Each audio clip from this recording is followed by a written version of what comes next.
Hello, I will be performing my persuasive speech. Here's my audience of three.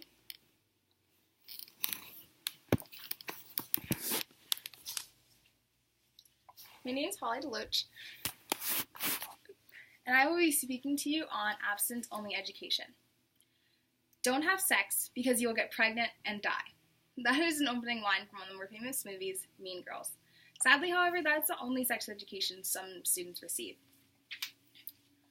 Teachers should care about students' sex education because it's their job to educate the next generation. And students, I want you to hear this so that you feel empowered to reach out and get the best education you can on sex. My credentials are that I was once a high school student, and so although I made the decision to remain abstinent until marriage, I understand that students around me won't make the same decisions, and I want my fellow students to get the best education possible.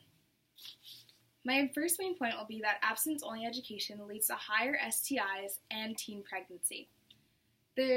Having an abstinence-only education environment leads to a not safe and educational place to learn about sex. So not all students have a safe home to go to learn about this subject. And my final point will be that students have the tendency to rebel. On to my first main point. There is a higher risk for STIs and teen pregnancy in an abstinent-only education environment. In an article entitled Abstinent-Only Education, Teen Pregnancy Rates, and Why We Need Comprehensive Sex Education in the U.S. ranks number 1 for teen pregnancy and STIs.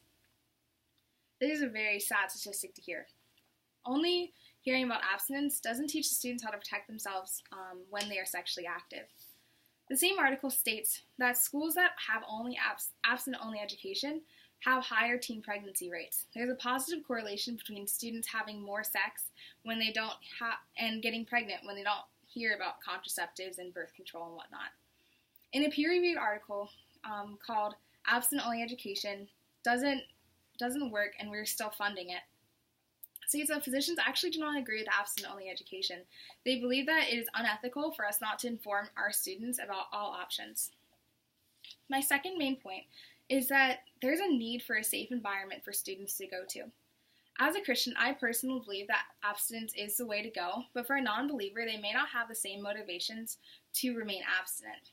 And I believe that those students still deserve an equal education. Students may not be educated at home about safe sex practices, and so school might be the only place they actually get to go to hear about contraceptives and whatnot. At home, the parents may actually ignore all sex education that they could give their students.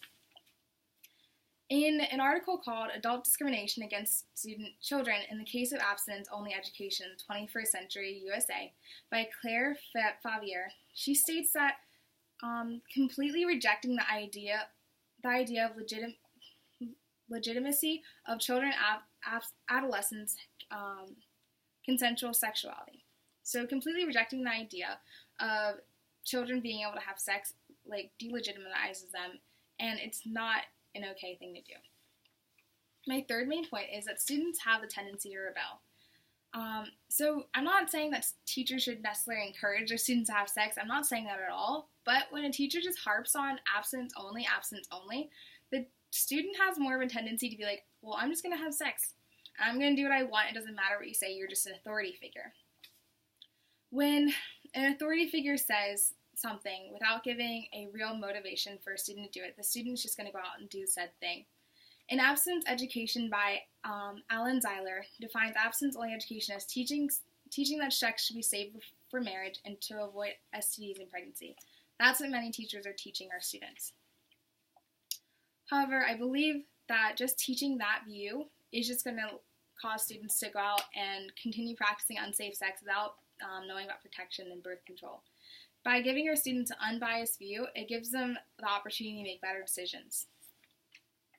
In summary, a teacher's worldview may lead to higher STIs and pregnancy rates. By a teacher just giving the same worldview that they believe without understanding the student's worldview, it's not going to stop them from having sex. It's only going to allow them to continue going out and having unprotected sex, leading to, once again, higher STIs and higher teen pregnancy rates. By only giving one point of view, you're actually creating an unsafe learning environment, and that's not good for your students. And it's going to cause the students to want to rebel. They're not going to listen to you just because you're saying don't have sex. They're going to go out and they're going to still have sex, but they're going to do it unsafely.